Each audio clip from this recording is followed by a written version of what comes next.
এই ভোটে দলকে দিশা দেখিয়েছেন শুভেন্দু অধিকারী। পরপর দুবার মমতা বন্দ্যোপাধ্যায়কে হারিয়েছেন তিনি। শুভেন্দু অধিকারী ছাড়া বিজেপি শীর্ষ নেতৃত্বের হাতে মুখ্যমন্ত্রী পদে অন্য কোনো বিকল্প নেই। ঘণ্টাখানেক সঙ্গে সমান অনুষ্ঠানে সেই মন্তব্য অধ্যাপক বিশ্বনাথ চক্রবর্তী। শুভেন্দু অধিকারী জয়ের সাথে সাথে পশ্চিমবাংলার পরবর্তী মুখ্যমন্ত্রী কে হবেন সেটাও নিশ্চিত হলো আমি মনে করি। তিনটে কারণে মনে করি।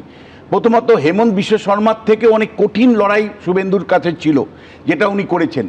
21 সালে দল হারিয়ে যাওয়ার পরে দলকে অটুট রাখা খুব চ্যালেঞ্জ ছিল, কারণ টাকা লোভ পদ দেখিয়ে মমতা বন্দ্যোপাধ্যায় দলটাকে পুরো ভেঙে নিতে চেয়েছিল এবং কিছুটা সফল হয়েছিল। তারপরেও দলটাকে অটুট রেখে এবং দাঁতে দাঁত চেপে উনি বিধানসভার ভেতরে যে লড়াই করেছেন সেই লড়াইয়ের জবাব কিন্তু মমতা বন্দ্যোপাধ্যায় দিতে পারেননি। মমতা বন্দ্যোপাধ্যায়কে সরাসরি 2021-এ হারিয়েছেন।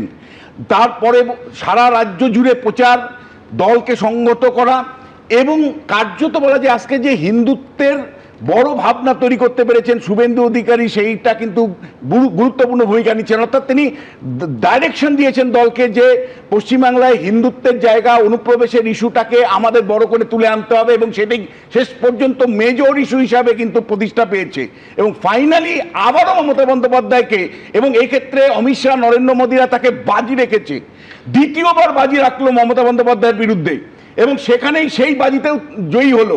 মানে আজকে যদি মমতা বন্দ্যোপাধ্যায়ের কাছে হারতেন তাহলে তার অনেক কিছু হারার থাকতো, ফলে সর্বোচ্চ বাজিতে উনি জয়ী হয়েছেন এই অবস্থাতে। এবং তার প্রশাসনিক অভিজ্ঞতা 10 বছরের আছে। পশ্চিমবাংলাতে যতজন বিধায়ক নির্বাচিত হলেন একজনও শুভেন্দু অধিকারীর ধারে কাছে প্রশাসনিক অভিজ্ঞতা নেই।